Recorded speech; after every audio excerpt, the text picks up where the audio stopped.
Welcome to the Moth podcast. I'm Gabriel Szajnert, associate producer at the Moth, and your host for this episode. There are so many different parts to the Moth. There's the podcast you're listening to right now. There's the Moth Radio Hour airing on public radio stations every week. There's workshop programs where we help communities and students and advocates all around the world craft personal stories. Our main stage events where storytellers craft their stories with Moth directors. There's so much happening here at the Moth. And then there's the open mic Story Slams, which are some of the coolest shows the Moth produces.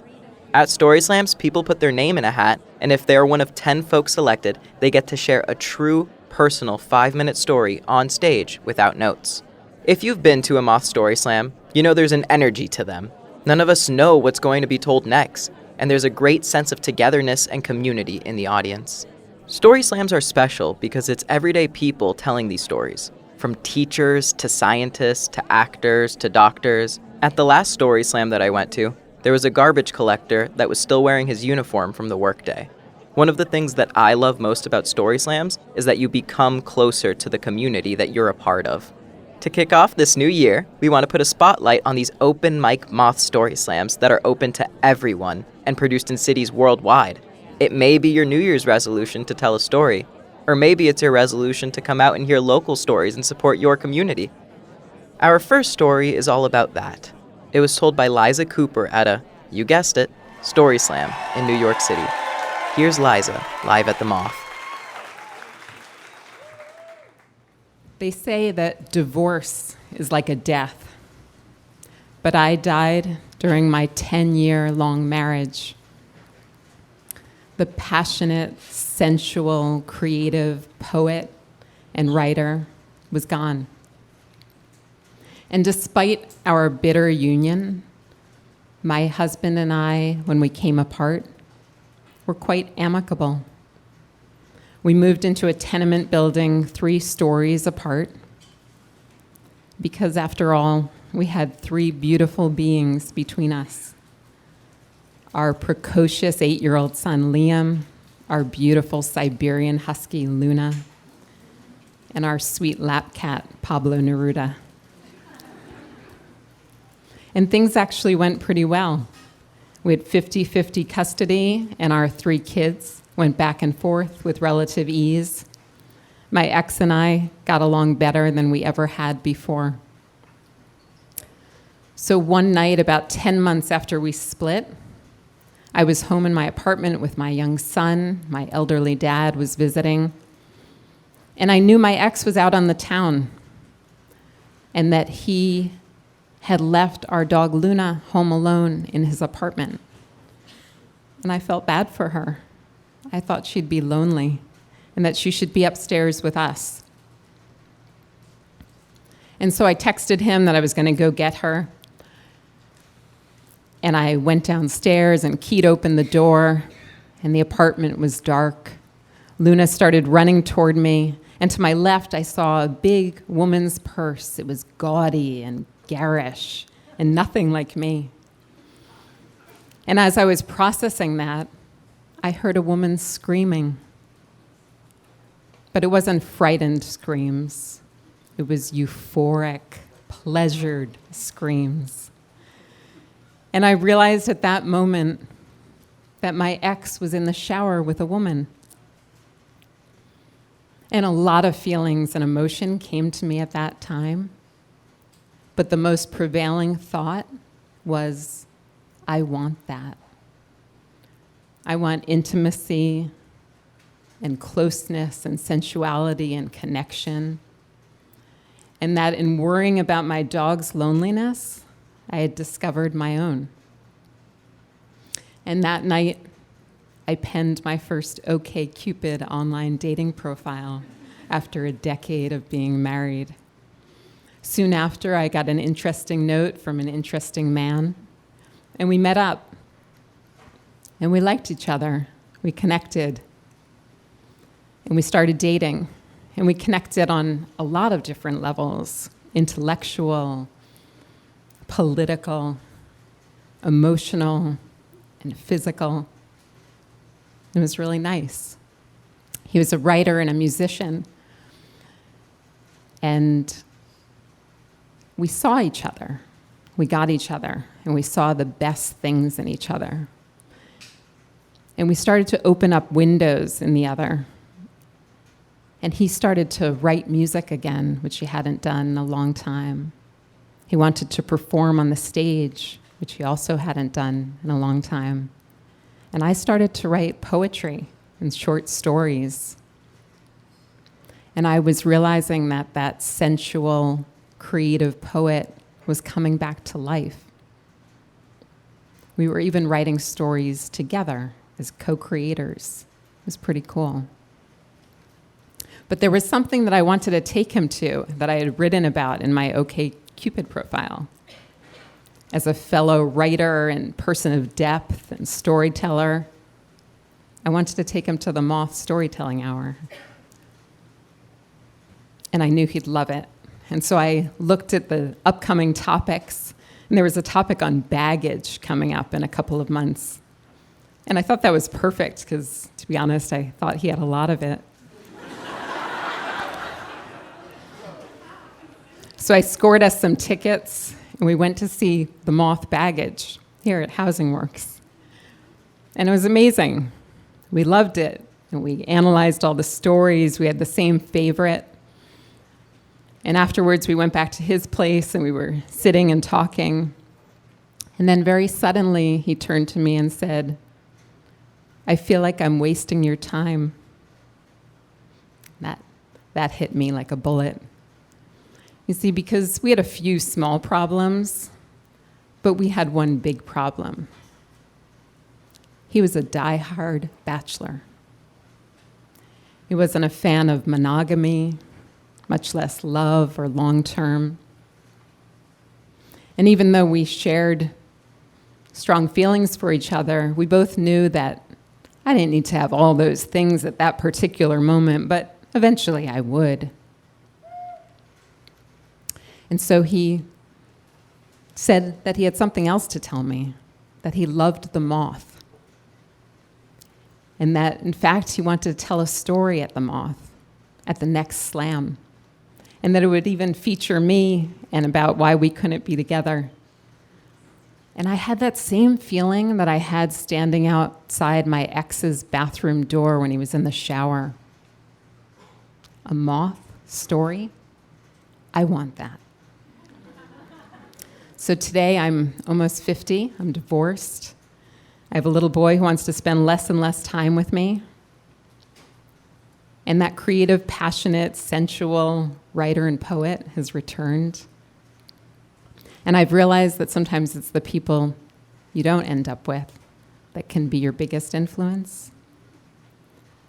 And for 20 years, I've been sitting in the Moth audience, watching other people tell their stories. And this is the first time I've had the courage to climb the Moth stage and tell my own. Thank you.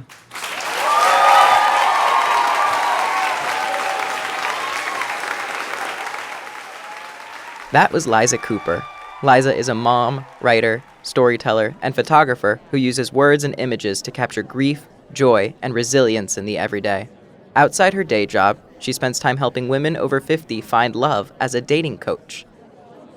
Story slams happen all over, from New York to New Orleans, from London to Louisville, from Melbourne to Michigan. If you want to see a list of the upcoming story slams, the full list of cities, dates, and themes is at themoth.org/events. We'll also have a link in the episode description. Another great thing about these story slams is that you don't have to tell a story. About 90% of the audience comes just to listen. We do allow the audience to participate by filling out anonymous answers to the question of the night. At a recent story slam here in Brooklyn, the theme was confessions, and the question of the night was, what was a time you did or did not spill the beans? An anonymous patron wrote in and answered, the person sitting next to me has no idea I bought them a diamond ring last week. I've never seen so many partners turn to their significant others in disbelief. Our next storyteller is Jim Winship. He told this at a story slam in Madison, Wisconsin. Here's Jim, live at the Moth. When my dad died, it was neither a tragedy nor unexpected. He was 88, had had a good and a full life. But the last year had been hard. both for him and for his family. And when he died, it was a little bit of relief, but it hit me harder than I thought it would. So a couple of days after the funeral, I asked my brother if we could go to Carter Fold. Now, we live here in Wisconsin, and I grew up in Bristol, Tennessee, where my family lived, and my brother and sister still do. So my brother said yes, and so we drove to Carter Fold. Now, Carter Fold is the music venue that the children of A.J. Carter founded. A.J. Carter, who collected the first kind of folk songs and pressed and produced the first country music album in 1923. And so I'd never been there, but mostly I just wanted to spend time with my brother. So on a late Saturday afternoon, we drove up. It was 20 miles if the crow was flying straight, 22 miles on those windy roads, and about 45 minutes to get there. And on the way up, we didn't talk much. It was like sorrow and sadness were also riding with us in the car. But then we get to Carter Fold, and it's amazing. It's unlike any music venue I've ever seen. So there's this old kind of country house, and they've got a deck built on back, and that's the stage. And then the hill slopes down, and that's where people sit. And if you get there early, you get the good seats, which are bench seats that have been taken out of old trucks and put right in front of the stage. And everybody else sits on kind of benches. So they take these logs and they push them into the ground, and they put 12-inch planks and they nail those down, and then carpet squares on top. So we're sitting there, and the music, it's either bluegrass or old-time music. I don't know if you know what old-time music is. It's bluegrass without the banjo. So there was a group that was going to be playing. I didn't really care who it was. I just really wanted to go and spend the time with my brother. But about 15 minutes before the show's going to start, some people start pulling amplifiers up on stage, and there's this kind of buzz that goes through the audience. And I look at my brother, and he's got this little smile on his face, but he's just shaking his head like he's not going to tell me what's going on. I found out later that they're pretty much purists, and almost nobody gets to plug in there. And then Jeanette Carter comes on stage. One of A.J. Carter's daughters. She's an imposing figure, you know. She's farm woman strong. And she welcomes us, and she thanks us all for coming there, and about how this really is kind of helping keeping mountain music alive and thriving. And then she pauses, and then she says, I want to welcome another guest here. He's a friend of Carter Fold, a special friend of the family. And she kind of steps back, and a man walks slowly up to the microphone and says, hello, I'm Johnny Cash. Holy shit, I'm 40 feet away from Johnny Cash.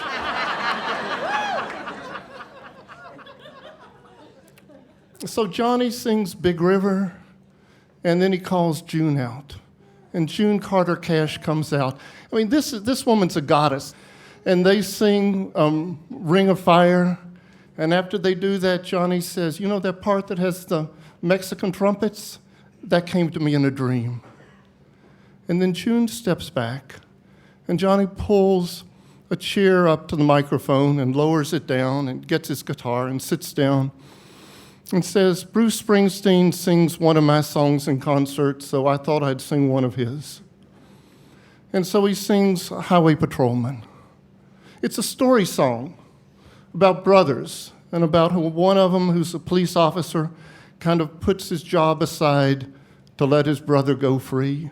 The chorus, you know, me and Frankie were brothers, nothing stronger than blood on blood, taking turns dancing with Maria while the band played Night of the Johnstown Flood. So we're sitting there and we're listening to him, and I don't know how we happened to all be there that night. It was the first time I ever went to Carter Fold, not the last, the first time I'd been, and it was the last time Johnny Cash played there. He died in the following year. But that evening, as he was playing and singing, it seemed like sorrow and sadness just kind of faded away into the background, giving us some space to breathe. As my brother Dave and I sat there on those planks, singing along softly, nothing stronger than blood on blood.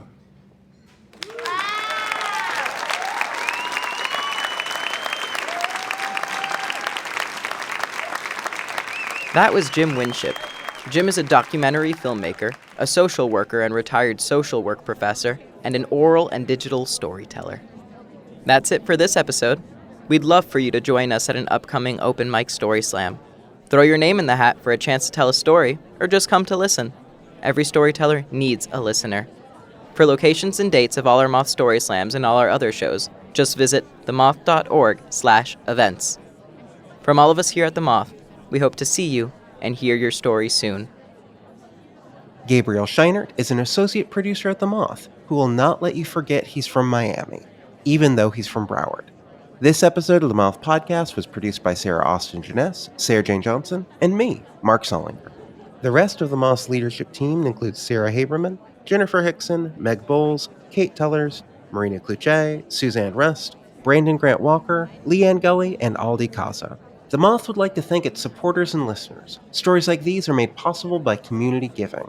If you're not already a member, please consider becoming one or making a one-time donation today at themoth.org/giveback. All Moth stories are true, as remembered by the Storytellers. For more about our podcast, information on pitching your own story, and everything else, go to our website, themoth.org. The Moth Podcast is presented by PRX, the Public Radio Exchange, helping make public radio more public at prx.org.